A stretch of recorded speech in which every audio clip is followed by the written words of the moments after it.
Nós estamos fazendo um estudo hoje sobre o pecado que leva à morte. Qual será esse pecado? Essa menção nós encontramos na primeira carta de João, primeira carta, não é o Evangelho de João, mas a primeira carta de João, capítulo 5, verso 16, diz assim: se alguém vê o seu irmão cometer pecado que não leva à morte, pedirá e Deus dará vida a esse irmão. Isso aos que cometem pecados que não levam à morte. Há pecado que leva à morte, e por esse não digo que se deva pedir. Interessante que o texto fala em pecado que não leva à morte e pecado que leva à morte, mas ele não esclarece qual é o pecado que não leva à morte e qual é o pecado que leva à morte, o que gera a mais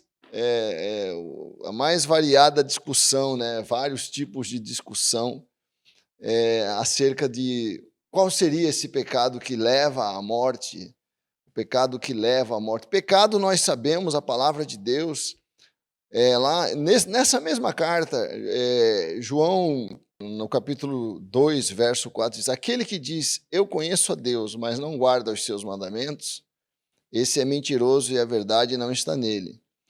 Mas quem guarda a sua palavra, nele verdadeiramente tem sido aperfeiçoado o amor de Deus. Quer dizer, o verdadeiro cristão não é que ele não peca, mas ele vive uma vida de luta contra o pecado. Ele não se conforma com o pecado. Mas o que é o pecado? O pecado diz aqui nesta mesma carta, no capítulo 3, verso 4, fala assim: todo aquele que pratica o pecado também transgride a lei, porque o pecado é a transgressão da lei, diz o verso. O pecado é a transgressão da vontade de Deus, que se expressa na lei de Deus. Quando nós contrariamos a vontade de Deus, nós pecamos. Mas qual é o pecado que leva à morte? Não se sabe porque o texto não é muito claro. Então, vários intérpretes procuram, a partir da própria carta, né, que o apóstolo João fala sobre diversos temas nessa carta, e principalmente ele condena muito a pessoa que nega que Jesus é o Cristo, né?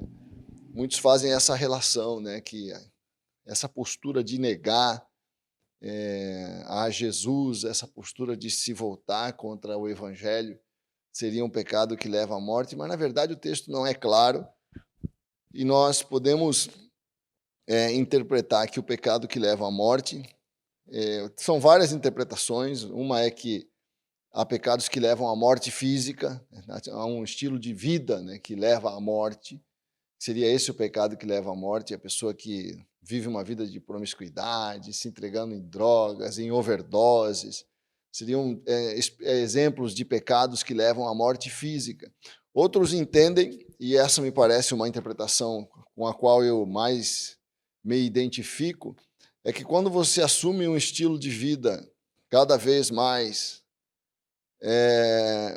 contrário à vontade de Deus, a pessoa já é cristã, mas aí ela começa a viver um estilo de vida contrário à vontade de Deus e não se arrepende, essa atitude de viver uma vida de pecado, de afronta à vontade de Deus, já conhecendo a vontade de Deus, deliberadamente e sem nenhuma disposição de se arrepender, é o que me parece que o texto quer dizer quando se refere ao pecado que leva à morte. Seria aquele estilo de vida de quem já conhece a palavra, de quem conhece a vontade de Deus, e começa a desprezar a vontade de Deus e a pecar deliberadamente, de forma determinada, agredir a vontade de Deus, e não se arrepende, não manifesta nenhuma disposição de se arrepender.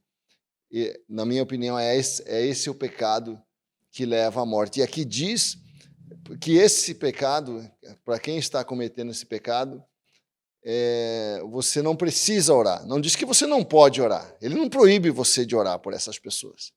Ele diz que você deve orar por aquelas pessoas que cometem pecado que não leva à morte. Quer dizer, aquelas pessoas que pecam por fraqueza, aquelas pessoas que estão na luta contra o pecado, mas não estão naquela disposição de viver deliberadamente daquela forma. São pessoas que ainda têm salvação, ainda têm chance de se arrepender. Por essas pessoas você deve orar. E pelas outras você não é obrigado a orar. Mas não significa que você esteja proibido de orar pelas pessoas que cometem esse tipo de pecado. O apóstolo João não fala, você está proibido de orar. Ele fala assim, ó, há pecado que leva à morte, e por esse não digo que se deva orar. Ele não obriga você a orar, né? Mas você é livre para continuar clamando, especialmente se for um familiar seu, se for alguém que você aprecia muito, se você ama, você não está proibido de orar por essas pessoas. E uma outra interpretação que seria o pecado de apostasia, que seria o pecado que leva à morte. O que é o pecado de apostasia? Isso nós vamos ver no próximo Pense e Creia. O que é apostasia?